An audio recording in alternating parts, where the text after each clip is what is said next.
Yeah, you know how you give Joe's your demo tape or record companies, you know what I'm saying? But they already got their thing, they already shining their biz, so they not worried about checking. It's all good. Yeah. Woo! There's nothing like that vinyl, baby. Yo, so y'all, my last video, right? I told y'all how I pressed my vinyl, and I gave you that story. But now I'm gonna tell you why I press the vinyl up. So people, check it, right? So back in the day, back in Philly in the 90s, everybody just started, it was like a rush of everybody went, I'm gonna press my vinyl up, right? And it was so many producers, MCs. It was a flood of cats doing their own thing, right? So y'all know about the big people that came from Philly. You know about the Study B's, the Cool C's, that era in the 80s, 3 Times Dope, Tough Crew. You know that era. It was crazy. But a lot of that era came out, was a lot of beat makers, right? Study B was a beat maker. Tap Money and them, all these different producers coming out, killing the game. EST and all them, they're beat makers. Well, I know Study B may be. Anyway, I don't want to get too far deep into that. But it was so many cats with banging beats. So by the 90s came, cats was like, all right, ain't too many people getting record deals.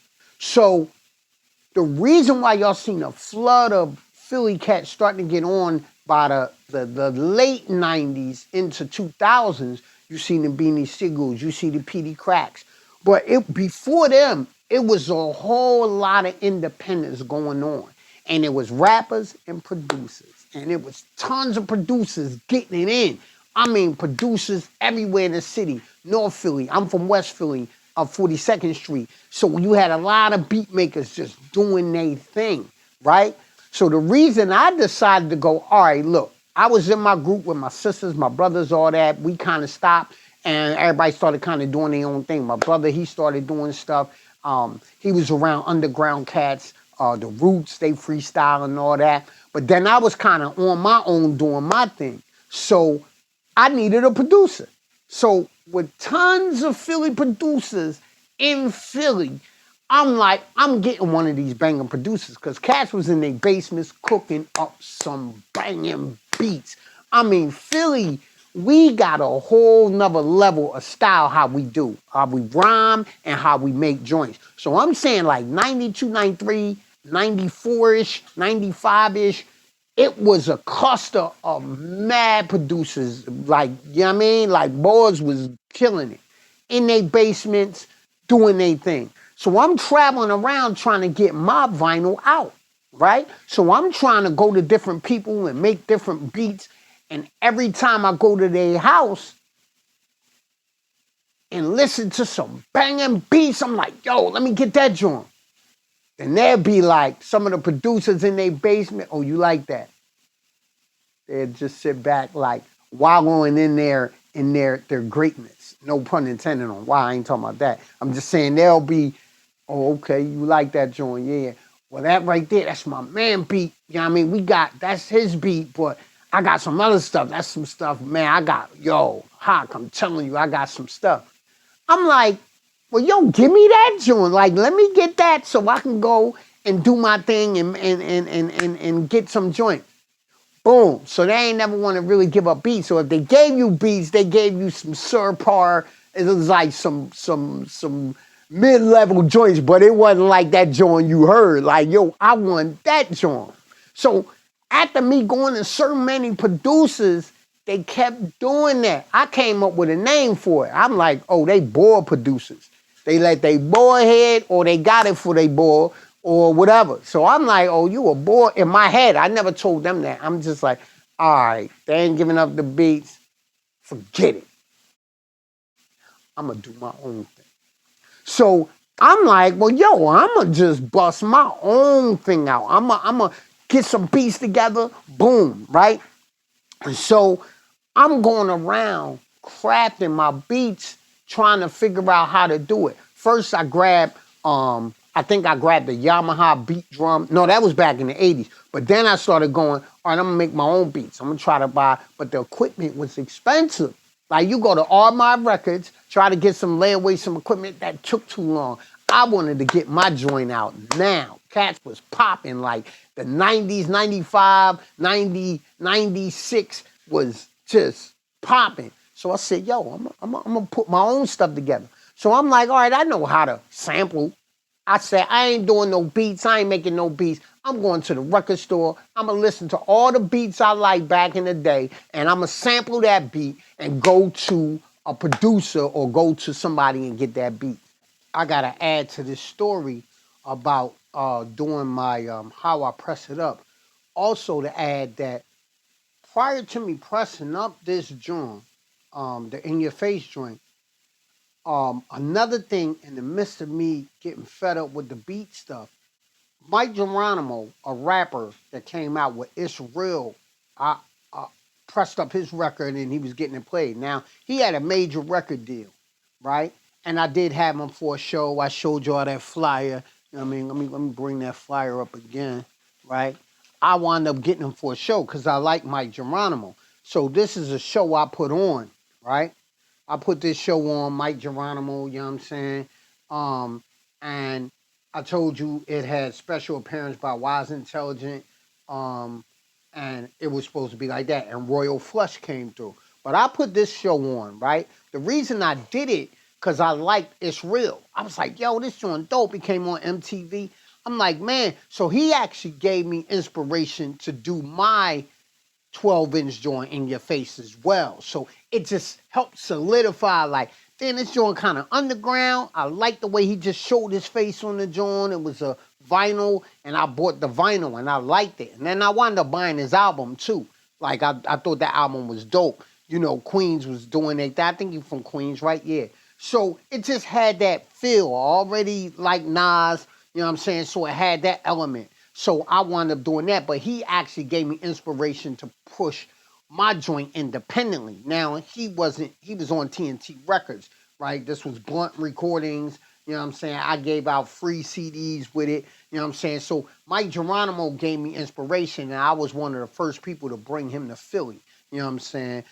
So he also gave me that push to go ahead because, like I said, beat producers was tripping, and I'm like, all right, I'm gonna do my own thing. So I had to jump that in there too. You know what I'm saying? So, you know, like Philly, like I said, we on our joint here. We get busy, and when ain't nobody gonna give us no opportunity, we just take it. Now, let me tell you this. Now, um, beats, people was making some banging beats. I'm like, all right, these boys, they ain't nobody trying to give up nothing. You know what I'm saying? Boom. Almost. You know what I can compare this to? I don't know if y'all know Raz and y'all know about Philly graffiti, but Raz was a graffiti artist in Philly. He passed away, rest in peace, but he was big. He just put his name real simple, Raz on graffiti letters, but Raz, boom. He started his squad because a lot of squads he was trying to get with was like, nah, man, we in our own squad. You look on this documentary about Philly graffiti writers with Cornbread and Titty and all these guys, Cool Earl and all these guys, Klepto Kid, all these cats. They, Raz is in there talking about how he was trying to get down with crews, and everybody he would go to, they like, no, you can't be in our squad. He was trying to get down, just like me. I'm trying to get down with squads in Philly that got the banging beat. But they tripping, sorry, cool. And Raz was like, I'm gonna start my own joint. And he started Law One. That's kind of what I was going through. Now, Raz was my kind of old head. That's my man. Raz, my man, he had Pearl Africa on South Street, one of the best African hip hop African stores, I always called it. You know what I mean? On South Street, he was killing it. But anyway, that's equivalent to what I was going through when Hak Blast was trying to get his beat. So anyway, boom. I'm a sample beats. I sample KRS-One beat. I told y'all in the last video. I'm just telling y'all why I decided to press my record up. And then I sample LL Cool J joint. I want to take my gun and shoot you in your mother crapping face. Right? That's from his, I think, is it the Bad album? Or no, I think it was the What's the Name album. The what's the joint with I think it was, what album was that? Anyway, it was one of his albums, and I should know because I'm an LL fan. But boom, I did that, and then I went into my man Shoe Baby studio. I found Shoe Baby from an old manager that was trying to manage me and my sister. And he put us down with the guy who produced Double Dutch Bus. And he was trying to change our name. That's a whole nother story. He was trying to change our name to the Red Zipper or some old crazy. So he tried to do a crisscross type thing. We like, yo, chill. We ain't doing that. So anyway, that was another reason why I pressed my own vinyl, because it's like you run into all these joints. But he introduced me to this dude to go record. Now this dude ran with the Delphonics and them, and he played in the band. I think he got some royalties from that. And Shoe Baby was the man. He had his own studio, actually near Cool C House. Cool C lived up 55th Street. My man Brom, he a producer. He was part of Tainted Minds. They lived around there, and Shoe Baby was a major producer and studio, and he had Shoe Baby Studios up 54th and Thompson. I believe it's 54th or 56th and Thompson. So he introduced me to Shoe Baby. So then I remember Shoe Baby from that last manager me and my sister had. And he was telling us, oh, he tried to take us through the not Shoe Baby, but the manager tried to take us through and do certain things, and it wasn't working. I'm like, yo, bro, why don't you just come on, put us down, get us a deal, and let's make it happen. Me and my sister almost got a few record deals with Sony. Sony wanted to press up one of our songs called Tippy Toe Sunsplash with the white band we had. I told y'all that on the last video. So anyway, boom. I'm just trying to get to the, you know what I mean? So I go to Shoe Baby. Shoe Baby always had this saying I love. He would be like, don't worry, Hak, I got you covered. I went there, said I want this sample, the KRS-One beat, and I want this. And he was the first person I ever seen use a computer. Now, computers wasn't out back then. Meaning, what I mean by that, they was out. But that, not that everybody was still using boards and DAT machines, and you had the digital DAT, which was a tape that looked like a digital DAT. And you went there to get your stuff recorded on. You did the tracks, you did the reel-to-reel track board and all that. But Shoe Baby was the first person I saw with a computer, and he had Cakewalk.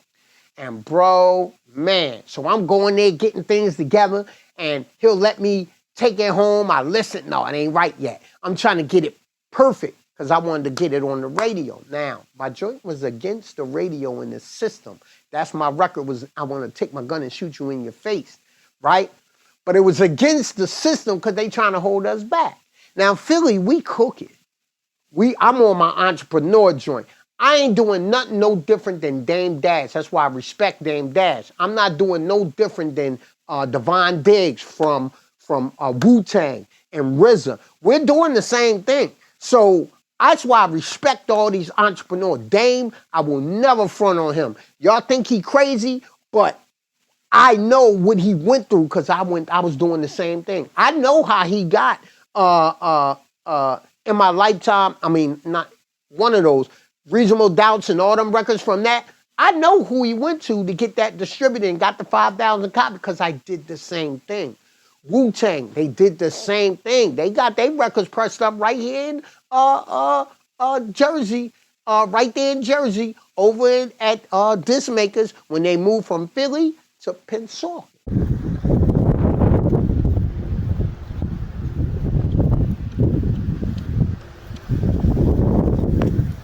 So yo, right? This Maker's right there. You know what I mean? This Maker's right there. This wind space. Y'all might hear the wind. But there you go. This Maker's Pensacola, right? So I came here. But like I said, I still needed the radio. I didn't want to miss the radio. Because I knew I had to get on the radio. The radio was mainstream, even though I was coming from an underground style. You know what I mean?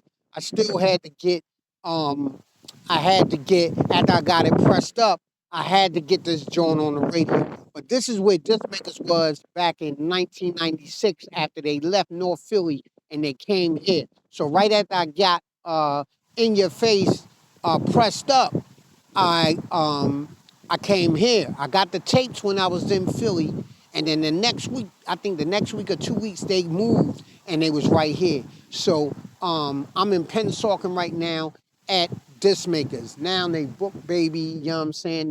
They do book stuff on that tip. So I'm giving y'all game at the same time. But anyway, it's DIY DIY type stuff, do it yourself, you know. But we was doing it ourselves back then on some get your record press stuff. But I knew I had to get radio. So even though I was dissing the system, I still knew how to utilize the system, get mainstream airplay for underground type style approach, you know what I'm saying? Because I was raw, aggressive with it, you know what I mean?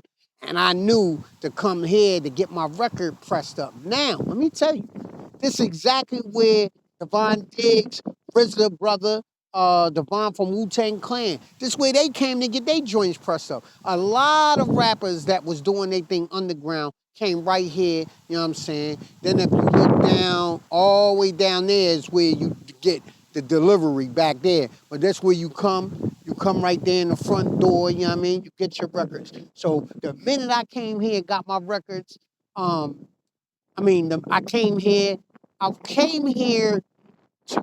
think I picked up my records or did they get sent to the house? But in any case, I would come here to show them what I needed because I found out how they wasn't that far from me after they moved from Philly.